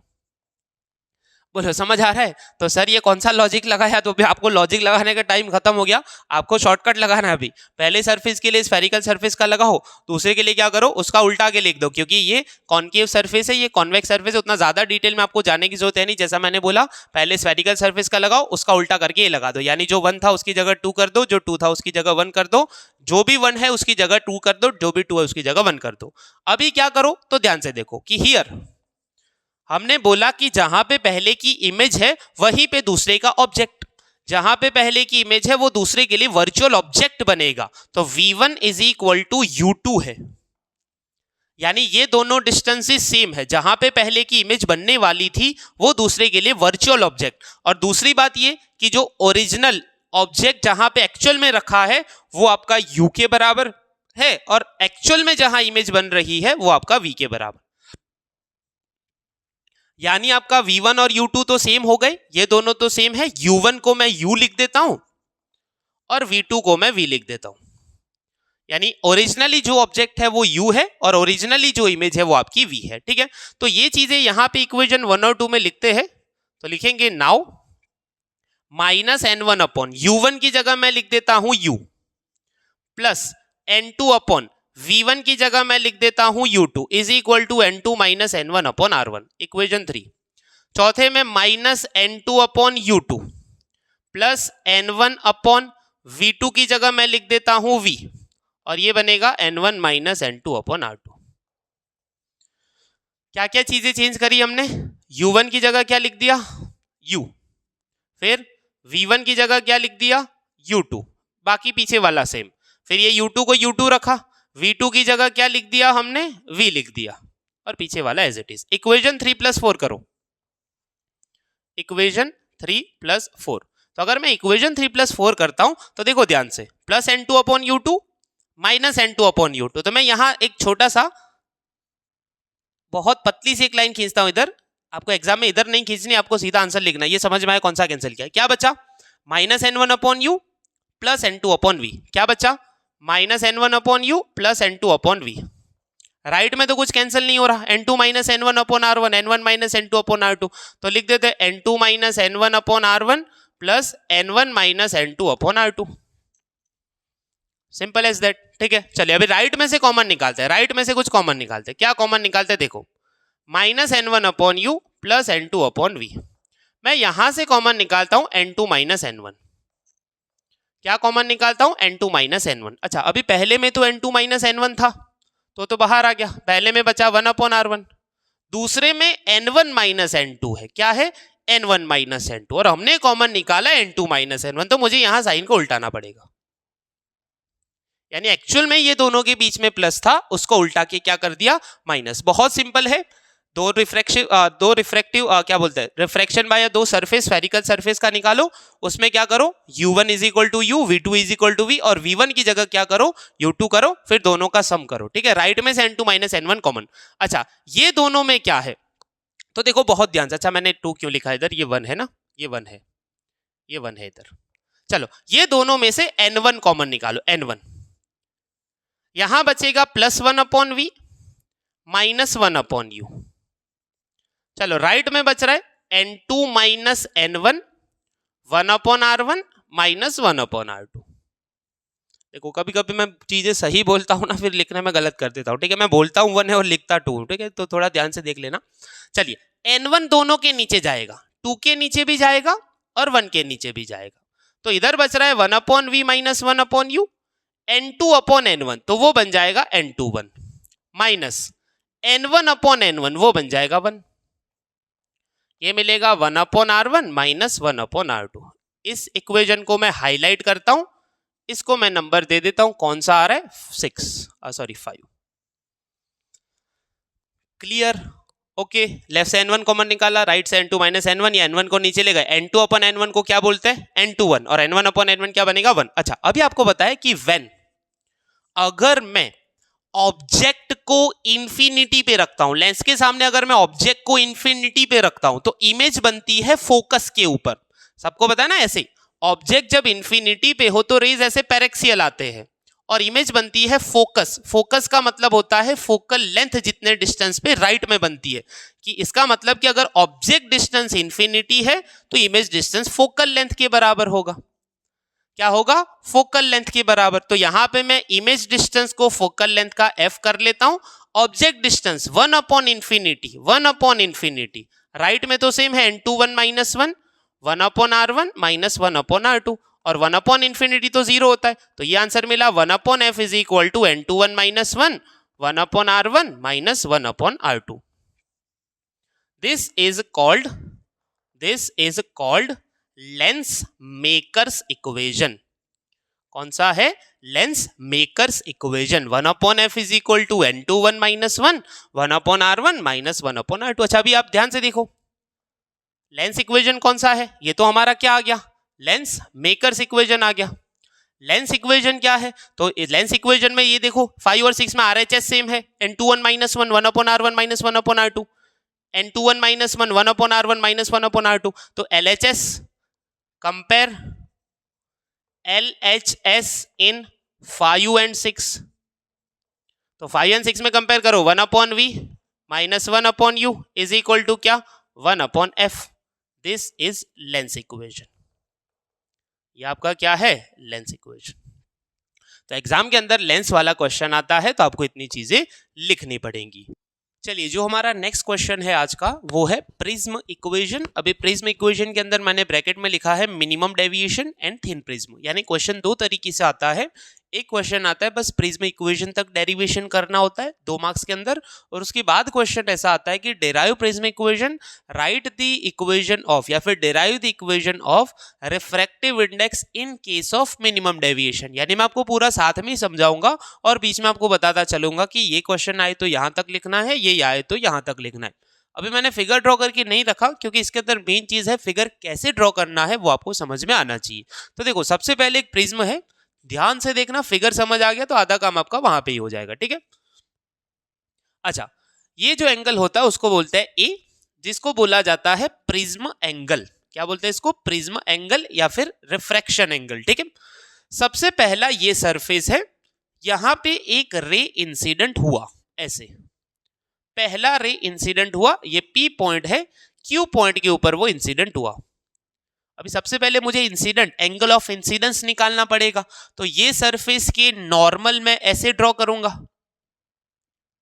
थोड़ा आगे चला गया देख लो, ये सरफेस का नॉर्मल, एंगल ऑफ इंसिडेंस मेरा ये होगा, ठीक है। अभी ध्यान से देखना, आपको एक चीज पता है कि एक वर्ड होता है जिसको बोलते हैं एंगल ऑफ डेविएशन। डेविएशन का मतलब होता है कि कोई चीज कहीं पे जाने वाली थी, उसके बदले मुड़ के वो कहीं और जा रही है, तो कितना डेविएट हुआ, मतलब अपने पाथ से कितना डेविएट हुआ कोई भी रे, उसको बोलते हैं एंगल ऑफ डेविएशन। अभी ध्यान से सुनो, अगर ये प्रिज्म बीच में नहीं आया होता तो ये रे ऐसे सीधा सीधा जाने वाला था, ठीक है, ये रे ऐसे सीधा सीधा चला जाता।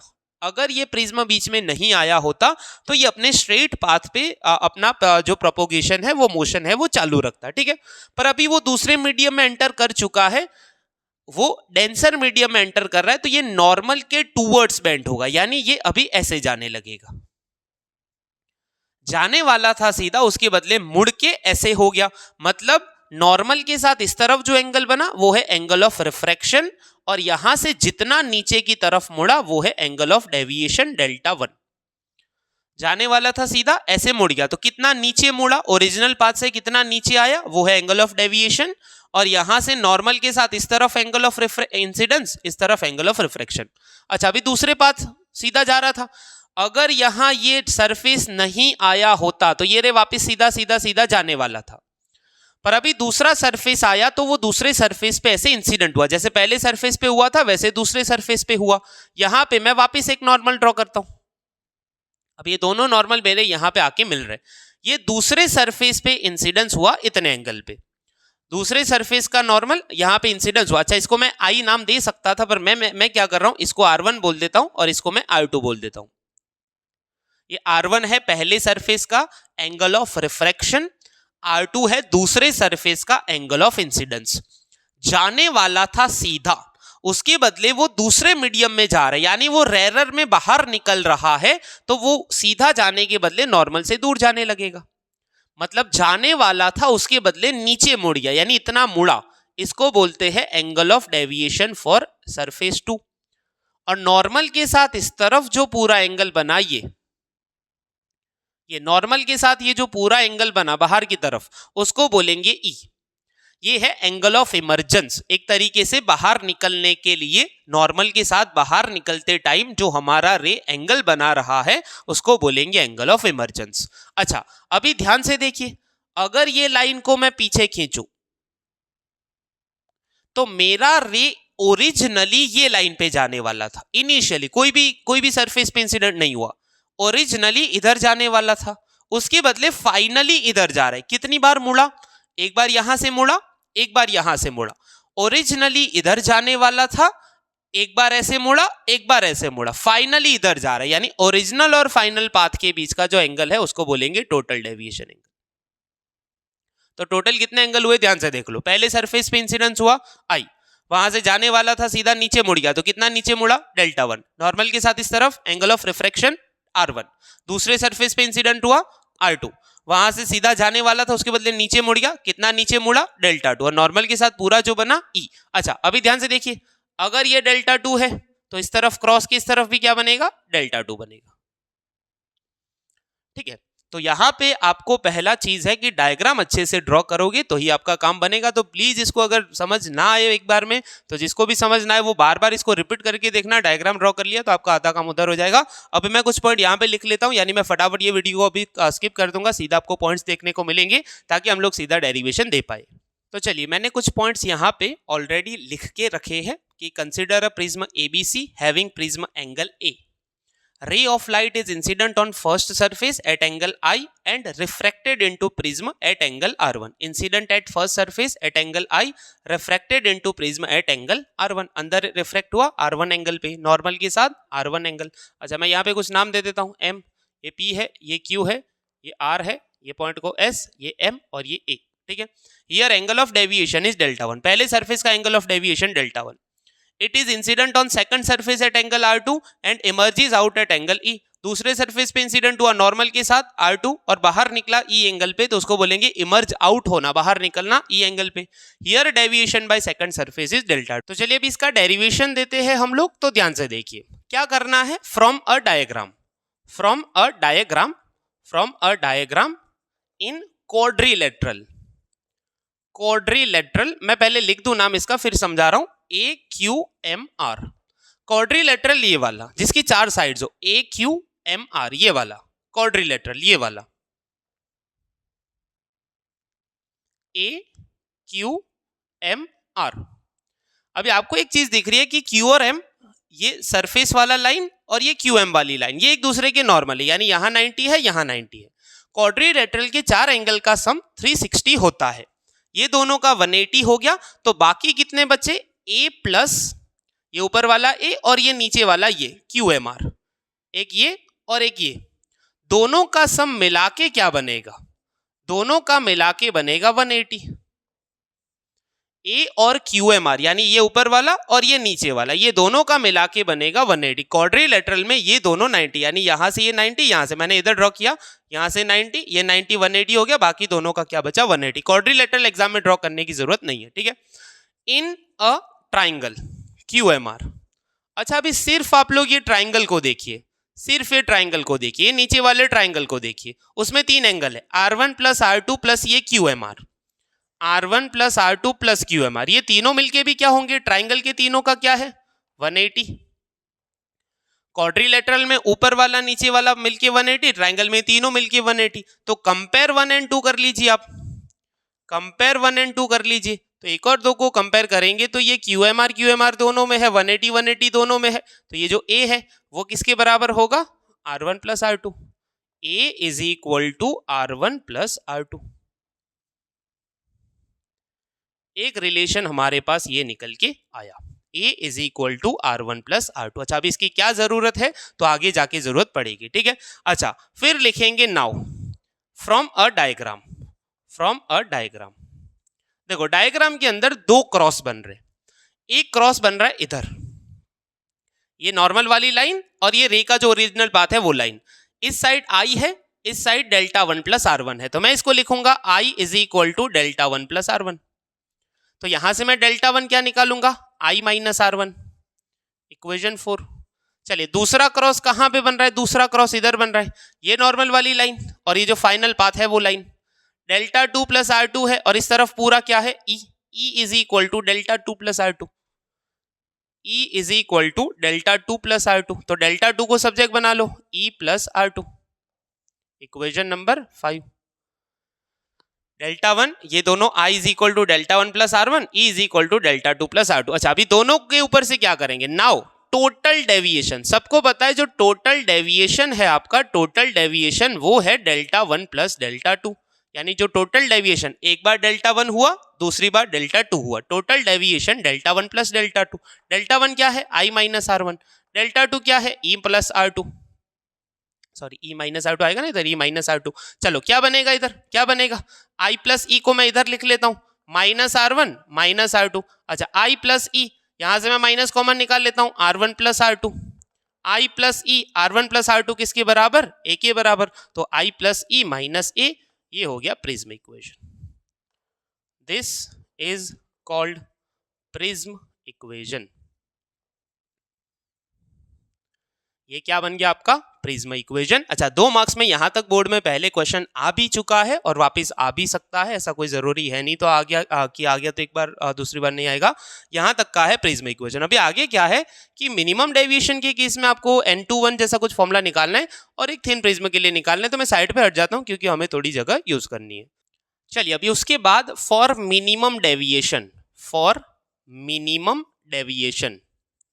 चलिए मिनिमम डेविएशन के अंदर कुछ कंडीशन है। मिनिमम डेविएशन की कंडीशन है कि I is equal to E and R1 is equal to R2 is equal to R। 2 condition है, I is equal to E और I1 is equal to I2 is equal to I। अच्छा ये वाला आप लोग prove कर भी सकते हो, नहीं करोगे तो भी कोई दिक्कत नहीं होने वाली। तो I इज इक्वल टू ई करेंगे तो लिखेंगे now from equation prism equation, जो प्रिज्म इक्वेशन है ना वो लगाते हैं प्रिज्म इक्वेशन।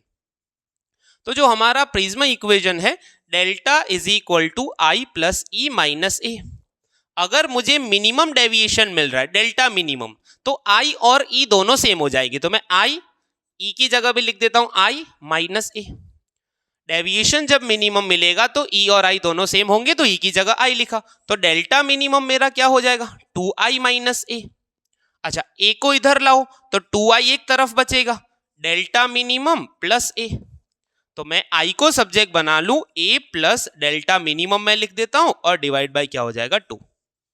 इक्वेशन नंबर कौन सा पहुंचे, तो जो भी नंबर पहुंचे इसको आप लोग 6 दे देना और इसको हम लोग 7 दे देते। मैंने जो प्लस थे ना उनको आगे पीछे करा, A plus delta minimum by 2। अच्छा नाउ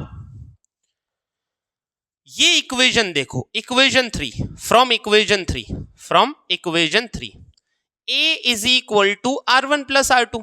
अभी हमने क्या बोला कि एक कंडीशन है I इज इक्वल टू ई, वो कंडीशन को हमने प्रिज्म इक्वेशन में अप्लाई किया।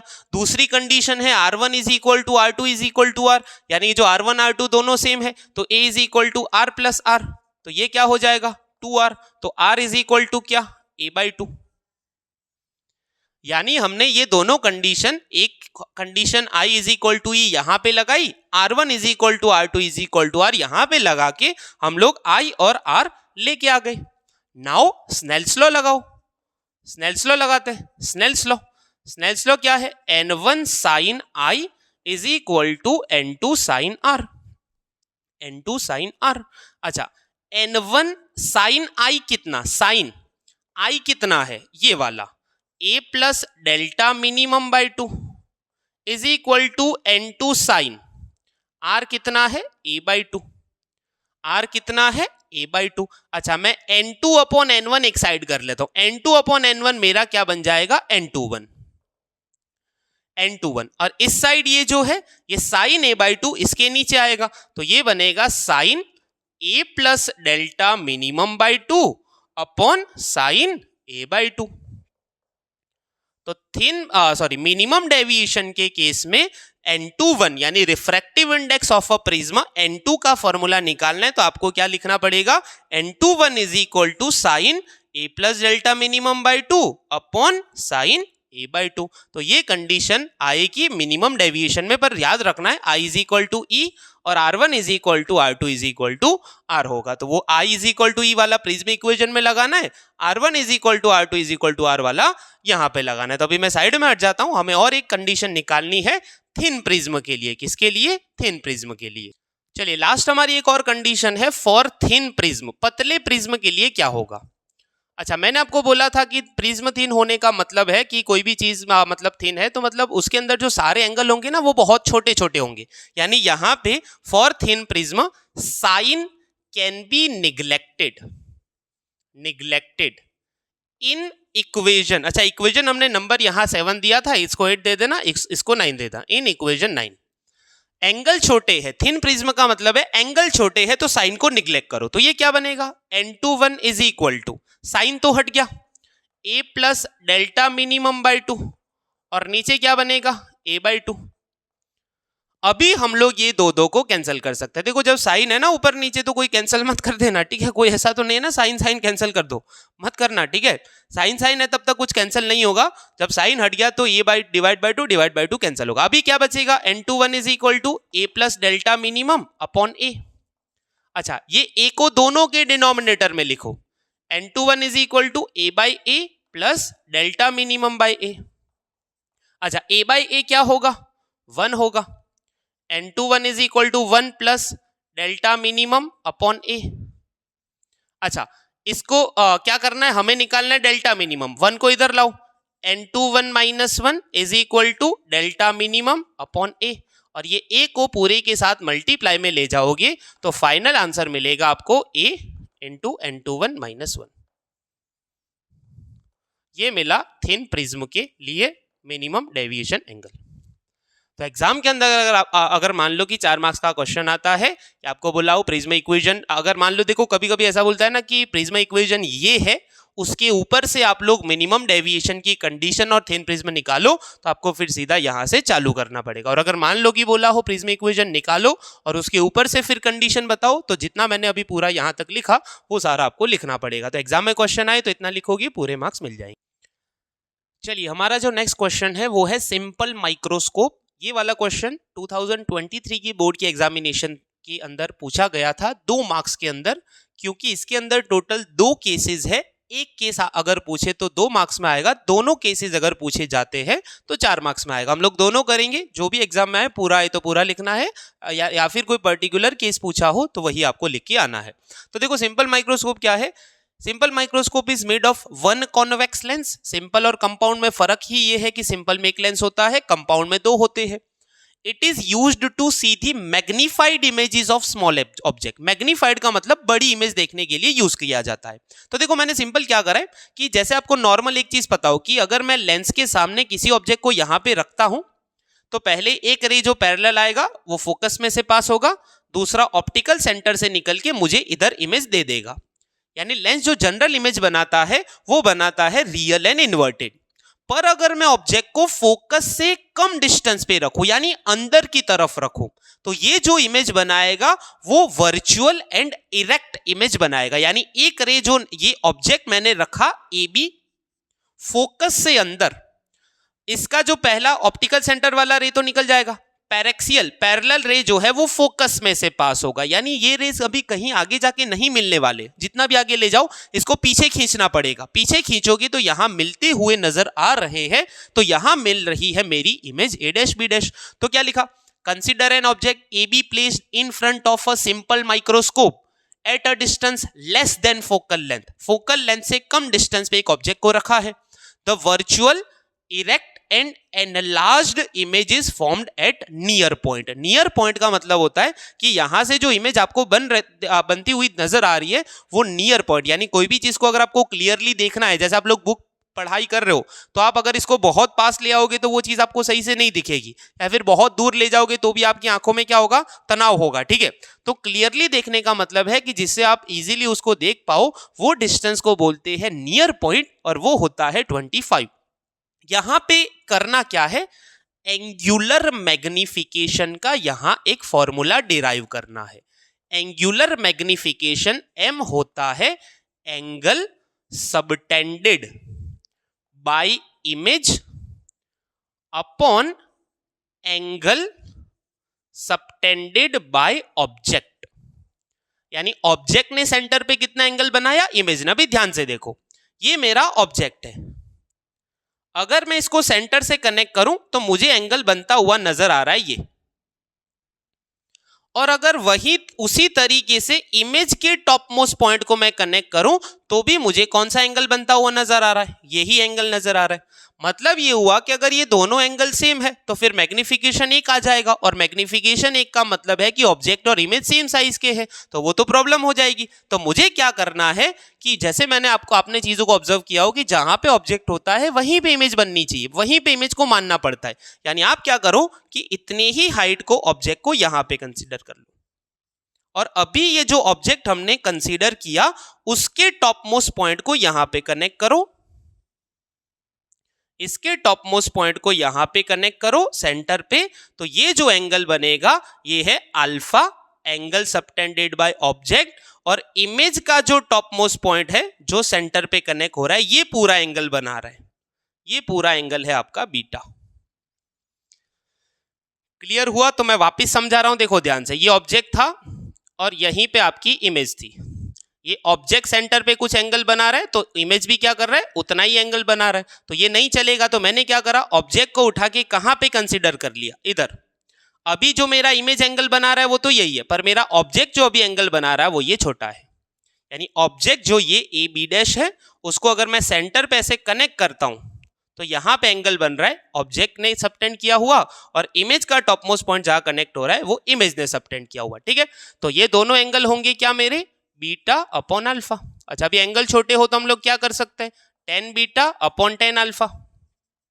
अच्छा, टेन बीटा का फॉर्मूला लिखते हैं। अभी देखो, ये जो बीटा है ना, ये दोनों ट्राइंगल का पार्ट है। यहाँ पे जैसे मैंने बोला ना कि ऑब्जेक्ट है और यहाँ इमेज है, ये एंगल इधर बन रहा है बीटा। बीटा ये छोटे ट्राइंगल का भी पार्ट है और बड़े ट्राइंगल का भी पार्ट है। तो बीटा की ऑपोजिट वाली साइड को मैं लिखता हूं A B.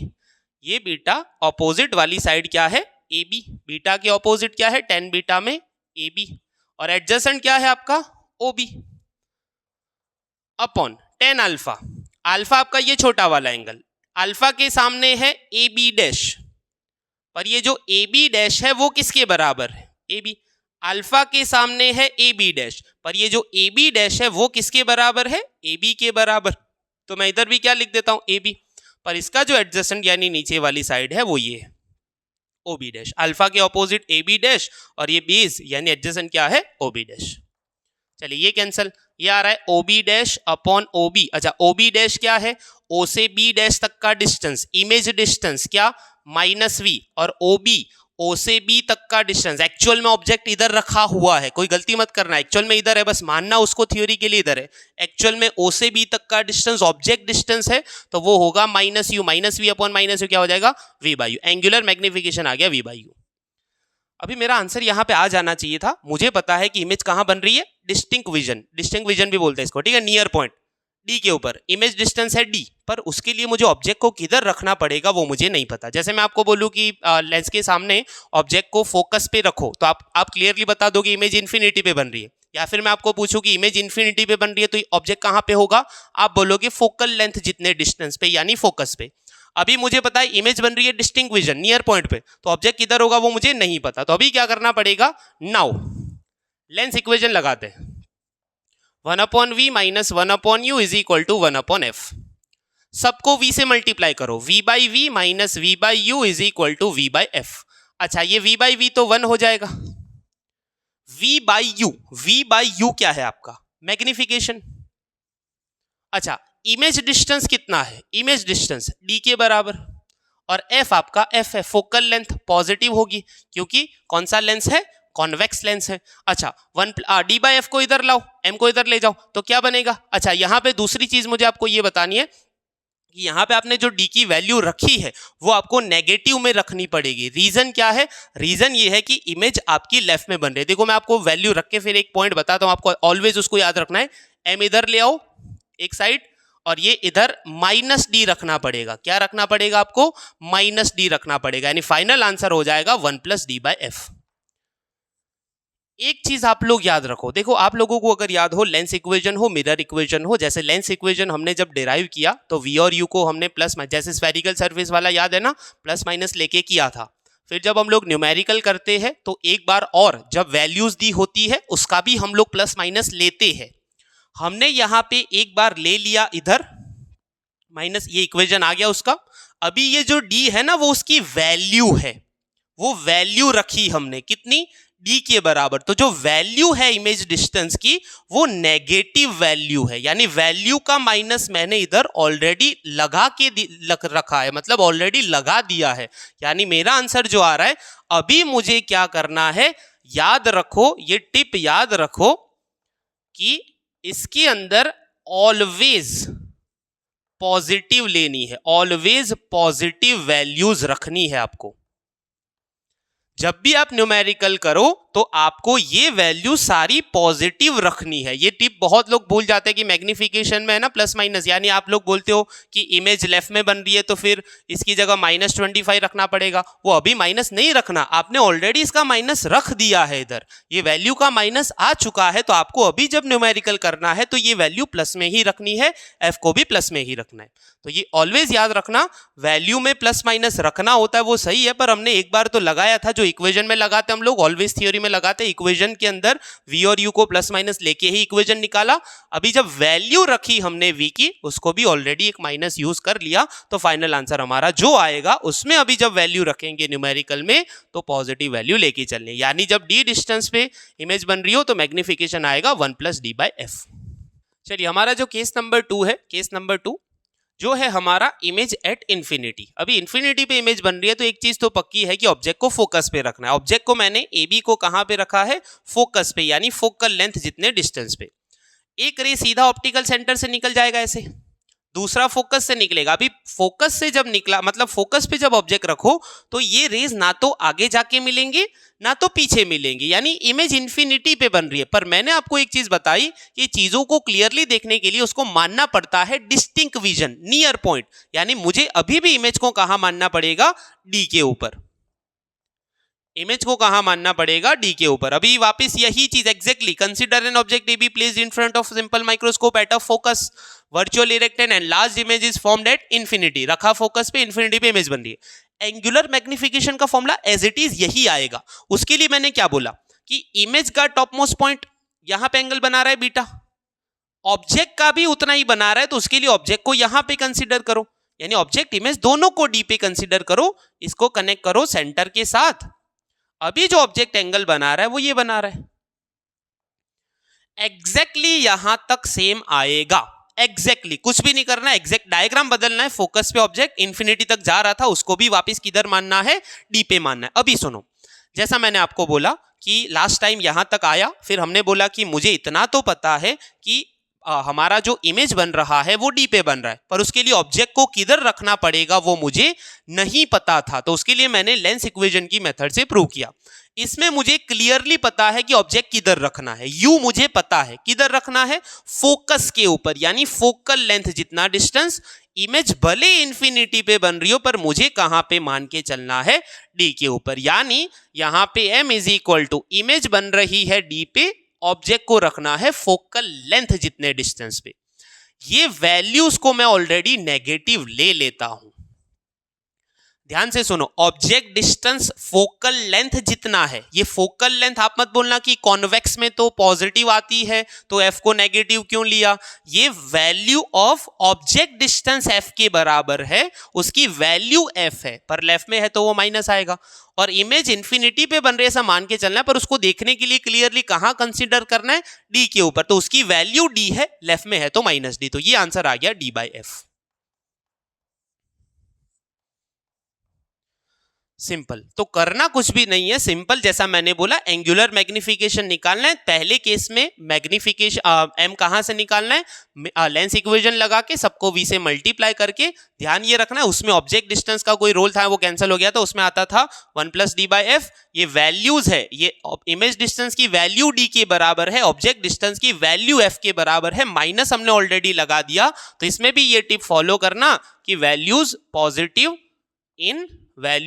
Positive in some numericals में वैल्यू क्या करनी है, पॉजिटिव। तो यहां तक लिखोगे। दोनों केस देखो, कोई भी एक केस पूछ सकते हैं आपको एग्जाम के अंदर। लास्ट टाइम डी डिस्टेंस वाला आपको पूछा था 2 मार्क्स के अंदर, इस बार ये पूछे या फिर दोनों पूछे, कुछ भी पूछे, जैसे क्वेश्चन पूछे आंसर आपको बताना पड़ेगा। चलिए हमारी जो नेक्स्ट थ्योरी है वो है कंपाउंड माइक्रोस्कोप। कंपाउंड और सिंपल में फर्क ये है कि कंपाउंड में 2 लेंसेज होते हैं, सिंपल में एक लेंस होता है। कंपाउंड जो माइक्रोस्कोप है वो दोनों लेंसेज के मैग्निफिकेशन को मल्टीप्लाई करके और ज्यादा बड़ी इमेज दिखा पाएगा। वहां पे सिंपल में एक ही लेंस होता है तो वो और मतलब उतनी ज्यादा कंपेयर टू माइक्रोस्कोप बहुत ज्यादा बड़ी इमेज नहीं दिखा पाएगा। तो देखो कंपाउंड में क्या होता है कि 2 लेंसेज होते हैं, इसको बोलते हैं ऑब्जेक्टिव, इसको बोलते हैं eyepiece. Compound microscope is made of 2 convex lenses. Lens near an object is called objective and near an eye is called eyepiece. Objective eyepiece is larger than objective, eyepiece की size बड़ी होती है। अभी सबसे पहले करना क्या है कि यहां पे मुझे एक ऑब्जेक्ट ए बी को रखना है। ये ऑब्जेक्ट में से क्या होगा कि ये पहला लेंस अपनी इमेज कहीं पे इधर बनाएगा। क्यों इधर बनाएगा? क्योंकि मैंने ऑब्जेक्ट को फोकस से पीछे रखा है। लास्ट टाइम याद हो कि अगर लेंस में फोकस से आगे इमेज रख दो तो इमेज उसी साइड बन जाती है, ऑब्जेक्ट को अगर फोकस से आगे रख दो तो इमेज उसी साइड बन जाती है। मैंने फोकस से पीछे रखा। तो देखो सबसे पहले क्या करना है, ड्रॉ करने में भी ध्यान रखना है। एक रे ऐसे निकला, एक पैरेक्सियल रे आएगा और वो यहां पे कन्वर्ज होगा। पहली इमेज आपकी बन रही है इधर ए डैश बी डैश, ये है रियल एंड इन्वर्टेड। रेज जब एक्चुअल में कन्वर्ज होते हैं वो इमेज को बोलते हैं रियल एंड इन्वर्टेड। ये मैं बोल देता हूं ऑब्जेक्टिव का optical centre O1। Object AB is placed in front of objective, object को प्लेस करो। Real and inverted image A dash B dash is formed between two lenses, दो लेंसेज के बीच में एक रियल एंड इन्वर्टेड इमेज बनी। अच्छा अभी ये तो उल्टी बनी, अभी इसको और बड़ा करके दिखाना है, तो ये जो इमेज है वो इसके लिए ऑब्जेक्ट बनेगा और फाइनल इमेज आपको और बड़ी दिखेगी। This image acts as an object for an eyepiece, final image A double dash B double dash is form. अभी फाइनल इमेज भी दो जगह बनेगी, कहां कहां बनेगी उसके अकॉर्डिंग ही दो केसेस है। तो देखो ध्यान से, पैरेक्सियल रे आया था तो यहां पे फोकस होना चाहिए किसका, ऑब्जेक्टिव का। मान लो कि आईपीस का फोकस आपका इधर है, यानी जो ये इमेज बन रही है आईपीस के फोकस से अंदर बन रही है। अभी ये इमेज है आईपीस के लिए ऑब्जेक्ट बना, यानी आईपीस के लिए फोकस से अंदर जब ऑब्जेक्ट रखो, यानी अभी इसका काम हो गया, पहले लेंस का काम हो गया, पहले लेंस ने इमेज बना दी। ये इमेज दूसरे का ऑब्जेक्ट है। दूसरा लेंस अभी एक तरीके से सिंपल माइक्रोस्कोप का जो एक लेंस होता था वैसे ही काम करेगा, यानी इसको अभी एक ऑलरेडी थोड़ी सी बड़ी इमेज मिल चुकी है, ये इसको और बड़ी करेगा। अभी इसके लिए जो इमेज है मतलब ऑब्जेक्ट है, पहले का इमेज दूसरे के लिए ऑब्जेक्ट है। ए डैश बी डैश इसका ऑब्जेक्ट है, ये ए डैश बी डैश को और बड़ा करके फाइनल इमेज देगा A double dash B double dash. अभी मान लो कि इसके फोकस से अंदर ऑब्जेक्ट है तो ये क्या करेगा, पहला रे मान लो कि मैं क्या कर रहा हूं, यहां ऑप्टिकल सेंटर से निकाल रहा हूं O2 से, दूसरा रे पैरेक्सियल होके यहां से ऐसे गया। अभी दोनों कहीं नहीं मिलने वाले तो मुझे उसको पीछे की तरफ खींचना पड़ेगा। जब ये दोनों को मैं ऐसे पीछे, अभी थोड़ा सा टेढ़ा करके देख लेना कि मैच हो रहा है। देखो अपने पेपर में मैच होना चाहिए, ठीक है, बाजू वाले के पेपर में नहीं। अपने पेपर को के अंदर इसको मैच करना तो थोड़ा सा इसको है ना और टेढ़ा कर देना अगर मैच नहीं हो रहा, अपने खुद के पेपर में जाना चाहिए। ऐसा ना हो कि इतना बड़ा कर दो बाजू वाले के पेपर में, ठीक है। तो फाइनल इमेज मिल रही है A double dash B double dash. Topic ऐसा है ना, थोड़ा सा डायग्राम में ध्यान रखना पड़ेगा, ठीक है। तो फाइनल इमेज मिल गई, क्यों इधर ही मिली, क्योंकि लेंस के सामने जो ऑब्जेक्ट रखा था, मतलब पहले की इमेज जो दूसरे का ऑब्जेक्ट की तरह काम कर रहा है वो इसके फोकस से अंदर है। अभी करना कुछ भी नहीं है, ध्यान से देखो, ये ए बी है तो ये वाली लेंथ भी ए बी के बराबर होगी, यानी जो ए बी है वो AO1। अभी ध्यान से देखो, यहां पे मैं कुछ एंगल ले लेता हूं बीटा, तो उतना ही एंगल यहां पे होगा, क्रॉस बन रहा है, ये भी कितना बीटा। ये एंगल मैं ले लेता हूं बीटा, ये एंगल भी मैं ले लेता हूं बीटा। अभी ध्यान से देखो, O1 से FO तक का डिस्टेंस उसको मैं बोलूंगा ऑब्जेक्टिव की फोकल लेंथ, O2 से लेके FE तक का डिस्टेंस उसको मैं बोलूंगा आईपीस की फोकल लेंथ। पर अभी आपको दिख रहा है ना दोनों के बीच में छोटा सा गैप नजर आ रहा है। FO तक का डिस्टेंस इसकी फोकल लेंथ, FE तक का डिस्टेंस उसकी फोकल लेंथ, ये दोनों के बीच में जो छोटा सा गैप नजर आ रहा है मैं उसको लिख देता हूं L। क्या लिख देता हूं मैं L। अभी क्या करना है देखना ध्यान से, from a diagram in a triangle AO1 FO tan beta, AO1 FO दिख रहा है, AO1 FO tan beta. tan beta क्या है, ऑपोजिट यानी AO1, ऑपोजिट क्या है AO1, मैं AO1 ही लिख रहा हूं इसको अभी, और इसका एडजेसेंट क्या है O1 FO। अच्छा AO1 जो है, AO1 वो आपका AB के बराबर है, AB, और नीचे है O1 FO tan beta, equation number 1। चलिए, in triangle A dash B dash FO, A dash B dash FO, यानी ऐसे करके दो ट्राइंगल बन रहे हैं ना सिंपली, यहां पे बीटा है यहां पे बीटा है, उसकी बात चल रही है। यहां पे beta opposite A dash B dash और adjacent B dash FO, A dash B dash B dash FO, A dash B dash upon B dash FO। अच्छा दोनों tan बीटा है, दोनों बीटा एंगल सेम है, दोनों tan बीटा सेम होंगे तो क्या होगा, कंपेयर बोथ, दोनों को कंपेयर कर लो। तो A dash B dash upon B dash FO is equal to AB upon O1 FO। अभी A dash B dash upon AB एक तरफ में कर लेता हूं, वो मिलेगा B dash FO upon O1 FO A dash B dash upon A B, A dash B dash है height of image upon height of object, तो ये होगा मैग्निफिकेशन किसका, ऑब्जेक्टिव का मैग्निफिकेशन, क्योंकि ऑब्जेक्टिव की ही अभी बात चल रही है, आईपीस को अभी तक हमने कुछ नहीं किया। ऑब्जेक्टिव का इमेज हाइट है ए डैश बी डैश, ऑब्जेक्ट का हाइट है ए बी, तो ये मैग्निफिकेशन होगा ऑब्जेक्टिव का। अच्छा B dash F O, B dash F O देखो ध्यान से, अच्छा O1 FO, O1 से FO तक का डिस्टेंस है ऑब्जेक्टिव की फोकल लेंथ। अच्छा बी डैश FO, अभी आप ध्यान से देखो, बी डैश से लेके FO तक का डिस्टेंस मुझे नहीं पता, पर मुझे FE से FO तक का पता है। FE और FO के बीच का क्या है, L। बी डैश से लेके FO नहीं पता, पर मैं अप्रोक्सीमेटली क्या मान सकता हूं कि जो बी डैश है और FE है वो दोनों बहुत करीब है। बी डैश पॉइंट और FE पॉइंट बहुत करीब है, यानी FE और FO के बीच का जो L है वही बी डैश और FO के बीच का होगा कितना, L। बी डैश से FO तक का एक्चुअल डिस्टेंस L से थोड़ा सा ज्यादा है, कितना, ये छोटा सा गैप दिख रहा है ना, उतना ज्यादा है, पर मैं बी डैश FO को बहुत करीब मान के FE FO का जो डिस्टेंस L है वही बी डैश FO का मान लेता हूं, यानी ये हो गया L।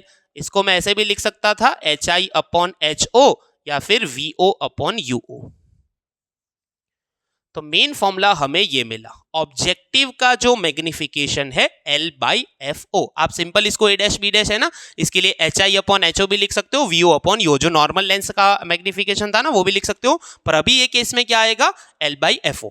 अभी क्या करेंगे, now eyepiece acts as a lens of simple microscope, eyepiece एक सिंपल माइक्रोस्कोप के लेंस की तरह काम करेगा एंड गिव्स इमेज, यानी ऑब्जेक्टिव का काम खत्म हो गया। अभी आईपीस के सामने एक ए डैश बी डैश है, आईपीस उसको बड़ा करके दिखाने वाला है। अगर मान लो ये ए डैश बी डैश आईपीस के फोकस पे बना होता, तो आईपीस के फोकस पे अगर बना होता तो फाइनल इमेज इंफिनिटी पे मिलती, फोकस से अंदर बना है तो फाइनल इमेज कहीं पे इधर मिल रही है। यानी अभी लिखेंगे if image at D distance, अगर इमेज डी पे बन रही है, दो लेंसेज का कॉम्बिनेशन का जो मैग्निफिकेशन होता था वो होता है MO इंटू ME, ऑब्जेक्टिव का इंटू आईपीस का।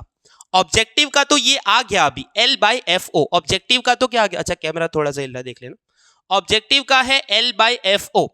आईपीस का क्या होगा, अगर इमेज डी पे बन रही है तो अभी हमने फॉर्मूला निकाला 1 प्लस डी बाई एफ, और आईपीस के लिए FE, magnification L by FO 1 plus D by FE, and image at infinity अगर बन रही है तो इंफिनिटी पे इमेज बनने के लिए M is equal to MO into ME, MO तो L बाई FO ही आएगा, इमेज इंफिनिटी पे बन रही है तो इसका होता था D बाई F, उसको मैं लूंगा D बाई FE।